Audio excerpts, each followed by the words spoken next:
ಕರ್ಕಾಟಕ ರಾಶಿ ಯುಗಾದಿ ವರ್ಷ ಭವಿಷ್ಯ 2026. ನೋಡಿ, ಯಾವಾಗಲೂ ಅಷ್ಟೇ ಕರ್ಕಾಟಕ ರಾಶಿಯವರಿಗೆ ನಾವು ಫಲಗಳು ಹೇಗಿರುತ್ತೆ ಯುಗಾದಿ ನಂತರ ಅಂತ ನಾವು ನೋಡೋಕೆ ಹೋದರೆ, ವ್ಯಯಸ್ಥಾನದಲ್ಲಿ ವರ್ಷದ ಪ್ರಾರಂಭದಲ್ಲೇ ಗುರು ವ್ಯಯಸ್ಥಾನದಲ್ಲಿದ್ದಾರೆ. ಈ ಗುರು ಯಾವಾಗಲೂ ಅಷ್ಟು ಧನಕಾರಕ ಪುತ್ರಕಾರಕ ಅಂತ ಹೇಳ್ತೀವಿ. ಒಂದಷ್ಟು ಶುಭ ಕಾರ್ಯಗಳಿಗೆ ಅಡೆತಡೆಗಳು ಮಾಡುವಂಥದ್ದಿರುತ್ತೆ, ಒಂದಷ್ಟು ಹಣಕಾಸಿನ ವಿಚಾರದಲ್ಲಿ ತೊಂದರೆಗಳು ಉಂಟಾಗುವಂಥದ್ದಿರುತ್ತೆ, ಖರ್ಚುಗಳು ಜಾಸ್ತಿ ಮಾಡುವಂಥದ್ದಿರುತ್ತೆ. ಹಾಗಾಗಿ ಆದಷ್ಟು ವರ್ಷದ ಪ್ರಾರಂಭದಲ್ಲೇ ಒಂದಷ್ಟು ಹಣಕಾಸಿನ ವಿಚಾರಕ್ಕೆ ಸಂಬಂಧಪಟ್ಟಂಥದ್ದು ನೋಡಿಕೊಂಡು ವ್ಯವಹಾರವನ್ನು ಮಾಡಬೇಕು. ಅದರಲ್ಲಿ ನವಮ ಸ್ಥಾನದಲ್ಲಿ, ಅಂದರೆ ನವಮ ಅಂತ ಹೇಳಿದ್ರೆ 9ನೇ ಸ್ಥಾನ ತಂದೆ ಸ್ಥಾನ ಆಗಿರುತ್ತೆ. ಗೋಚಾರದಲ್ಲಿ ಕುಜ ಮತ್ತು ಶನಿ ಸಂಯೋಗ ಭೂಮಿ ವಿಚಾರದಲ್ಲಿ ಕೋರ್ಟು ಕಚೇರಿ ಸಮಸ್ಯೆಗಳು ಹತ್ತಬಹುದು ಅಂತ ಹೇಳುತ್ತೆ. ಪಿತ್ರಾರ್ಜಿತ ಆಸ್ತಿ ವಿಚಾರಗಳಲ್ಲಿ ವಿವಾದಗಳು ಉಂಟಾಗುವಂಥದ್ದು ಇರುತ್ತೆ. ಮತ್ತು ಅದ್ರ ಜೊತೆಗೆ ತಂದೆ ಮಗನ ನಡುವೆ ಒಂದಷ್ಟು ಸಮಸ್ಯೆ ಸಾಮರಸ್ಯ ಉಂಟಾಗುವಂಥದ್ದು ಹೋಗಿ ಶೀತಲ ಸಾಮರಸ್ಯ ಉಂಟಾಗುತ್ತೆ. ಅಂದರೆ ಚಿಕ್ಕ ಪುಟ್ಟ ವಿಚಾರದಲ್ಲಿ ಕಿರಿಕಿರಿ ಮಾಡಿಕೊಳ್ಳುವಂಥ ಸಾಧ್ಯತೆಗಳು ಜಾಸ್ತಿ ಇರುತ್ತೆ. ಇನ್ನು ದ್ವಿತೀಯ ಸ್ಥಾನದಲ್ಲಿ ಕೇತು ಇರುವುದರಿಂದ ಕುಟುಂಬದಲ್ಲಿ ನೆಮ್ಮದಿ ಹಾಳು ಮಾಡುತ್ತೆ ಅಂತ ಹೇಳುತ್ತೆ. ಯಾವಾಗಲೂ ಅಷ್ಟು ಕೇತು ಡಿಸ್ಟರ್ಬೆನ್ಸ್ ಮಾಡುವಂಥದ್ದು, ದೂರ ಮಾಡುವಂಥದ್ದು, ಈ ಥರದ್ದು ಒಂದಷ್ಟು ಪ್ರಾಬ್ಲಮ್ ಕೊಡುವಂಥ ಸಾಧ್ಯತೆ ಇರುತ್ತೆ. ಬಾಂಧವ್ಯತೆ ಅಷ್ಟಾಗಿ ಇರೋದಿಲ್ಲ, ಕಿರಿಕಿರಿ ಆಗುವಂಥದ್ದು ಇರುತ್ತೆ. ಆದರೆ ಒಟ್ಟಾರೆ ಕುಟುಂಬದಲ್ಲಿ ಪ್ರೀತಿ ವಿಶ್ವಾಸ ಇಲ್ಲ ಅಂದ್ರೇನು ಒಂದಷ್ಟು ಆಧ್ಯಾತ್ಮಿಕದ ಕಡೆ ಒಲವು ಜಾಸ್ತಿ ಆಗುತ್ತೆ. ಪೂಜೆ ಪುನಸ್ಕಾರಗಳ ಬಗ್ಗೆ ಒಲವು ಜಾಸ್ತಿ ಉಂಟಾಗುವಂಥದ್ದು ವರ್ಷದ ಪ್ರಾರಂಭದಲ್ಲೇ ಆಗುತ್ತೆ ಯುಗಾದಿ ನಂತರ. ಇನ್ನು ಮೇ 14ರ ನಂತರ ಭಾರಿ ನಷ್ಟ ಉಂಟಾಗುವಂಥದ್ದು ಇರುತ್ತೆ. ಯಾಕೆ ಅದು ಅಷ್ಟು ತೊಂದರೆಗಳು ಉಂಟಾಗುತ್ತೆ ಅಂತ ಹೇಳಿದ್ರೆ, ನೋಡಿ, ಯಾವುದೇ ಆದಂತಹ ದೊಡ್ಡ ಬಿಸ್ನೆಸ್ ಕೈ ಹಾಕುವಂಥ ಪರಿಸ್ಥಿತಿ ಬರುತ್ತೆ. ಅದರಿಂದ ವ್ಯವಹಾರದಲ್ಲಿ ಹೂಡಿಕೆ ಮಾಡುವಂಥದ್ದು, ಇನ್ವೆಸ್ಟ್ಮೆಂಟ್ ಮಾಡಿರೋದು ಲಾಸ್ ಮಾಡಿಕೊಳ್ಳುವಂಥ ಸಾಧ್ಯತೆ ಇರುತ್ತೆ. ಆ ಸಂದರ್ಭದಲ್ಲಿ ಯಾವುದೇ ದೊಡ್ಡ ಹೂಡಿಕೆ ಮಾಡಬೇಡಿ. ಜೂನ್ 1ರ ನಂತರ ಗುರು ರಾಶಿಗೆ, ಅಂದರೆ ಜನ್ಮ ರಾಶಿಗೆ ಪರಮೋಚ್ಚ ಸ್ಥಾನಕ್ಕೆ ಬಂದಾಗ ಈ ಗುರು ಅತ್ಯಂತ ಶುಭ ಫಲಗಳನ್ನು ಕೊಡುತ್ತೆ ಅಂತ ಹೇಳುತ್ತೆ. ಜನ್ಮ ರಾಶಿಯಲ್ಲಿ ಇದ್ದಾಗ ಗುರುಬಲ ಇರೋದಿಲ್ಲ. ಎಲ್ಲರೂ ಮಿಸ್ಟೇಕ್ ಮಾಡ್ಕೊತಾರೆ, ನನ್ನ ರಾಶಿಯಲ್ಲಿ ಗುರು ಇದ್ದಾನೆ, ನನಗೆ ಗುರುಬಲ ಬಂದ್ಬಿಟ್ಟಿದೆ ಅಂತ. ಖಂಡಿತ ಇರೋದಿಲ್ಲ. ಗುರು ಜನ್ಮದಲ್ಲಿ ಇದ್ದಾಗ ಒಂದಷ್ಟು ದುಃಖ ಸಮಸ್ಯೆಗಳು, ಒಂದಷ್ಟು ಖರ್ಚುಗಳು ಜಾಸ್ತಿ ಮಾಡುವಂಥದ್ದು ಈ ಥರದ್ದು ಇರುತ್ತೆ. ಯಾವಾಗ ನೀಚ ಸ್ಥಾನದಲ್ಲೋ ಅಥವಾ ಉಚ್ಚ ಸ್ಥಾನದಲ್ಲಿದ್ದಾಗ ಅದರದ್ದೇ ಆದಂಥ ಬದಲಾವಣೆ ಆಗುತ್ತೆ. ಹಾಗಾಗಿ ಇಲ್ಲಿ ಕರ್ಕಾಟಕ ರಾಶಿಗೆ ಗುರು ಉಚ್ಚಸ್ಥಾನ ಆಗಿರೋದರಿಂದ ಒಂದಷ್ಟು ಹೆಚ್ಚಿನ ಮಟ್ಟಿಗೆ ಗಣನೀಯವಾಗಿ ಲಾಭವನ್ನು ತಂದು ಕೊಡುತ್ತೆ. ವಿದೇಶಿಯಲ್ಲಿ ಉತ್ತಮವಾದಂಥ ಲಾಭವನ್ನು ನಿರೀಕ್ಷೆಯನ್ನು ಮಾಡ್ಬೋದು. ಏನಾದರೂ ಎಕ್ಸ್ಪೆಕ್ಟ್ ಮಾಡಿಕೊಂಡು ವಿದೇಶದ ವ್ಯವಹಾರವನ್ನು ಮಾಡ್ತಾ ಇದ್ದೀರಾ ಅಂತ ಹೇಳಿದ್ರೆ ಒಂದಷ್ಟು ಅನುಕೂಲ ಆಗುತ್ತೆ.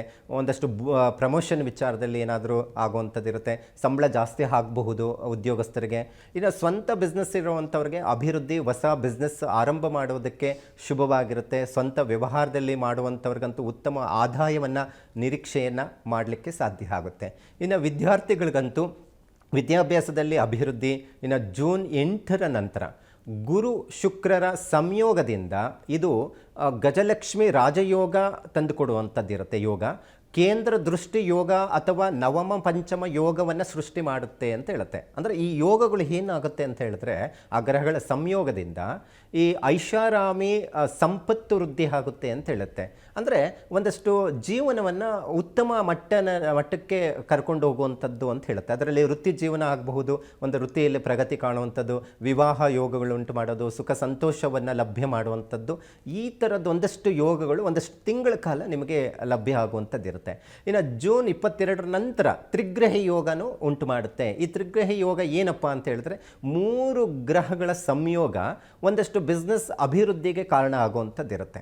ಮತ್ತು ಅದಾದ ಮೇಲೆ ಜುಲೈ 16ರ ನಂತರ ರವಿಯ ಮತ್ತು ಗುರು ಸಂಯೋಗದಿಂದ ಅಪಾರ ಜ್ಞಾನ, ಒಂದಷ್ಟು ಉನ್ನತ ಕೀರ್ತಿ ಪ್ರಾಪ್ತಿಯಾಗುತ್ತೆ. ಅದರಲ್ಲಿ ಏನಾದರೂ ಈ ರಾಜಕೀಯದಲ್ಲಿ ಇರುವಂಥವರು ಅಥವಾ ಏನಾದರೂ ಸಿನಿಮಾ ಇಂಥದ್ರಲ್ಲಿ ಇರುವಂಥವ್ರಿಗಂತೂ ಹೆಚ್ಚು ಅನುಕೂಲ ಅಂತಲೂ ಹೇಳಬಹುದು. ಅತ್ಯುತ್ತಮವಾದಂತಹ ಒಂದಷ್ಟು ಜೀವಾತ್ಮ ಯೋಗವನ್ನು ಸೃಷ್ಟಿ ಮಾಡುತ್ತೆ. ಮತ್ತು ಅದರ ಜೊತೆಗೆ ಸರ್ಕಾರಿ ಕೆಲಸ, ಬೋಧನಾ ವೃತ್ತಿ ಅಥವಾ ಹಣಕಾಸಿಗೆ ಸಂಬಂಧಪಟ್ಟಂಥ ಕ್ಷೇತ್ರದಲ್ಲಿ ಇರುವಂಥವ್ರಿಗೆ ಯಶಸ್ಸು ಪ್ರಾಪ್ತಿ ಆಗುವಂಥ ಸಾಧ್ಯತೆ ಇರುತ್ತೆ. ಇನ್ನು ಸೆಪ್ಟೆಂಬರ್ 18ರ ನಂತರ ಕುಜ ಗುರು ಈ 2 ಗ್ರಹಗಳ ಸಂಯೋಗ ಪರಮೋಚ್ಚ ಸ್ಥಾನಕ್ಕೆ ಹೋಗೋದ್ರಿಂದ ಇದು ಅತ್ಯಂತ ಅಪರೂಪದ ಒಂದಷ್ಟು ಯೋಗಗಳನ್ನು ಸೃಷ್ಟಿ ಮಾಡುವಂಥದ್ದಿರುತ್ತೆ. ಅತಿಯಾದಂಥ ಆತ್ಮವಿಶ್ವಾಸ ವೃದ್ಧಿ ಆಗುತ್ತೆ. ಧೈರ್ಯದಿಂದ ಮುಂದೆ ಹೋಗುವಂಥದ್ದು, ಒಂದಷ್ಟು ನಿರ್ಧಾರಗಳನ್ನು ತೆಗೆದುಕೊಳ್ಳುವಂಥ ಸಾಮರ್ಥ್ಯ ಪ್ರಾಪ್ತಿ ಆಗುತ್ತೆ. ಈ ಸಂದರ್ಭದಲ್ಲಿ ಉತ್ತಮವಾದಂಥ ಲಾಭವನ್ನು ನಿರೀಕ್ಷೆ ಮಾಡ್ಬೋದು. ಅದರಲ್ಲಿ ಭೂಮಿ ವಿಚಾರಕ್ಕೆ ಸಂಬಂಧಪಟ್ಟಂತಹ ಅದರಲ್ಲಿ ಹೆಚ್ಚು ಅನುಕೂಲ. ರಿಯಲ್ ಎಸ್ಟೇಟ್ ಉದ್ಯಮೆಯಲ್ಲಿರುವಂಥವ್ರಿಗಂತೂ ಹೆಚ್ಚು ಲಾಭವನ್ನು ನಿರೀಕ್ಷೆಯನ್ನು ಮಾಡಬಹುದು. ಇನ್ನು ಜನ್ಮದಿಂದ ದ್ವಿತೀಯ ಸ್ಥಾನಕ್ಕೆ ಅಕ್ಟೋಬರ್ ತಾತ್ಕಾಲಿಕವಾಗಿ ಗುರು ಬದಲಾವಣೆಯಿಂದ ಒಂದಷ್ಟು ದ್ವಿತೀಯ ಸ್ಥಾನಕ್ಕೆ ಹೋದಾಗ ತಾತ್ಕಾಲಿಕ ಗುರುಬಲ ಬರುವಂಥದ್ದು ಇರುತ್ತೆ. ಮನೆಯಲ್ಲಿ ಒಂದಷ್ಟು ಶುಭ ಕಾರ್ಯಗಳಾಗ್ಬೋದು, ಜನ್ಮದಲ್ಲಿದ್ದಾಗ ಏನೋ ಅಷ್ಟು ಶುಭ ಕಾರ್ಯಗಳು ಆಗೋದಿಲ್ಲ. ಬಿಸ್ನೆಸ್ ಲಾಭವನ್ನು ತಂದುಕೊಡಬಹುದು, ಒಂದಷ್ಟು ಶುಭ ಕಾರ್ಯಗಳು, ಒಂದಷ್ಟು ಯೋಗಗಳಿಂದ ಅನುಕೂಲ ಆಗುತ್ತೆ. ಯಾವಾಗ ದ್ವಿತೀಯ ಸ್ಥಾನಕ್ಕೆ ಹೋಗ್ತಾನೋ ಆಗ ಕೇತುವಿನ ಜೊತೆ ಸಂಯೋಗ, ಆಧ್ಯಾತ್ಮಿಕ ಪೂಜೆ ಪುನಸ್ಕಾರಗಳ ಬಗ್ಗೆ ಒಲವು ಬರುತ್ತೆ, ಒಂದಷ್ಟು ಮನೆಯಲ್ಲಿ ಶುಭ ಕಾರ್ಯಗಳು ಆಗುವಂಥದ್ದು ನಾವು ಇಲ್ಲಿ ನಿರೀಕ್ಷೆಯನ್ನು ಮಾಡಬಹುದು. ಆದರೆ ಡಿಸೆಂಬರ್ 5ರ ನಂತರ ಕೇತು ಜನ್ಮ ರಾಶಿ ಇಂತಹದ್ದಿಂದ 7ನೇ ಮನೆಯ ದೃಷ್ಟಿ ಇರುವಂಥ ರಾಹು, ಇವೆಲ್ಲ ಏನಾಗುತ್ತೆ, ಒಂದಷ್ಟು ಬದಲಾವಣೆಯಿಂದ ಆರೋಗ್ಯದ ಮೇಲೆ ಪರಿಣಾಮ ಬೀಳಬಹುದು. ಸ್ವಲ್ಪ ಆರೋಗ್ಯದ ಬಗ್ಗೆ ಹೆಚ್ಚು ಗಮನ ಹರಿಸೋದು ಬಹಳ ಒಳ್ಳೆಯದು. ಡಿಸೆಂಬರ್ ತಿಂಗಳಲ್ಲಿ ಒಂದಷ್ಟು ಆರೋಗ್ಯನೇ ಸರೋಯ್ಲಿಲ್ವೇ ಅಂತ ನೆಮ್ಮದಿ ಹಾಳಾಗುವಂಥದ್ದು ಇರುತ್ತೆ, ವ್ಯಥೆ ಉಂಟಾಗುವಂಥದ್ದು ಇರುತ್ತೆ. ಸ್ವಲ್ಪ ಆರೋಗ್ಯದ ಬಗ್ಗೆ ಹೆಚ್ಚು ಗಮನ ಕೊಡಿ. ಮತ್ತು ಯಾವುದೇ ಕೆಲಸ ಮಾಡಬೇಕಾದ್ರೂ ಒಂದಷ್ಟು ಆಸಕ್ತಿ ಇರೋದಿಲ್ಲ, ಅಯ್ಯೋ ಇಷ್ಟೇ ಬಿಡಿ ಅನ್ನೋವಂಥ ಮನಸ್ಥಿತಿಗೆ ಹೋಗುವಂಥ ಇರುತ್ತೆ. ಯಾವಾಗಲೂ ಅಷ್ಟೇ ಕೇತು ವೈರಾಗ್ಯ ಕೊಡ್ತಾನೆ, ಯಾವುದ್ರ ಮೇಲೆ ನಾವು ಆಸಕ್ತಿ ಕೊಡೋದಿಲ್ಲ. ಸೊ ಈ ಥರದ್ದು ಪ್ರಾಬ್ಲಮ್ ಸೃಷ್ಟಿ ಆಗಬಹುದು. ಒಂದಷ್ಟು ವೈವಾಹಿಕ ಜೀವನದಲ್ಲಿ ಸಪ್ತಮ ಸ್ಥಾನದಲ್ಲಿ ಒಂದಷ್ಟು ರಾಹುವಿನ ಪ್ರಭಾವ, ಒಂದಷ್ಟು ಬಿರುಕುಂಟಾಗುವಂಥದ್ದು ಇರುತ್ತೆ. ಇನ್ನು 2027 ಜನವರಿ 1ರ ನಂತರ ಪಿತ್ರಾರ್ಜಿತ ಆಸ್ತಿ ಪ್ರಾಪ್ತಿ ಆಗುತ್ತೆ, ಕೋರ್ಟು ಕಚೇರಿಗಳು ಸಮಸ್ಯೆ ಆಗುತ್ತೆ.